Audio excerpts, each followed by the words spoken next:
Photography ഒരു പാഷനായിട്ട് കൊണ്ടു നടക്കുന്ന ആളാണ് നിങ്ങളെങ്കിൽ തീർച്ചയായിട്ടും കണ്ടിരിക്കേണ്ട ചിത്രങ്ങളാണ് ചൈനീസ് ഫോട്ടോഗ്രാഫർ ഫാൻ ഹോ പകർത്തിയ മനോഹരമായിട്ടുള്ള സ്ട്രീറ്റ് ഫോട്ടോകൾ.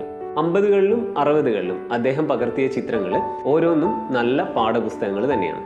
അദ്ദേഹത്തിൻ്റെ ചിത്രങ്ങളിൽ വെളിച്ചത്തെ യൂസ് ചെയ്യുന്ന രീതി, അതുപോലെ തന്നെ ജോമെട്രി, കൂടാതെ ഒരു സ്ട്രോങ് സബ്ജക്റ്റിനെ ഫൈൻഡ് ചെയ്യുകയും ആ സബ്ജക്റ്റിനെ ചുറ്റുപാടുകളിൽ നിന്ന് സെപ്പറേറ്റ് ചെയ്യുകയും ചെയ്യാൻ വേണ്ടിയിട്ടുള്ള അദ്ദേഹത്തിൻ്റെ കോമ്പോസിഷൻ ടെക്നിക്ക് എന്ന് പറയുന്നത് വളരെ മനോഹരമാണ്.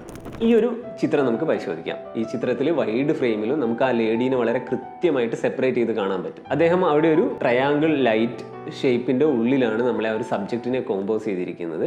കൂടാതെ ആ സബ്ജക്റ്റിന് ചുറ്റുമുള്ള സ്ട്രോങ് ഷാഡോസ്, അതുപോലെ തന്നെ ആ സബ്ജക്റ്റ് ആ ബ്രൈറ്റ് ഏരിയയിൽ നിന്നുള്ള ആ സബ്ജക്റ്റിൻ്റെ കോൺട്രാസ്റ്റ്, ഇതൊക്കെ ആ ചിത്രത്തിൽ ആഡ് ചെയ്യപ്പെടുന്നുണ്ട്. അപ്പം ഫാൻ ഹോയുടെ മറ്റ് ചിത്രങ്ങളും തീർച്ചയായിട്ടും കാണുക, ഒബ്സർവ് ചെയ്യാം.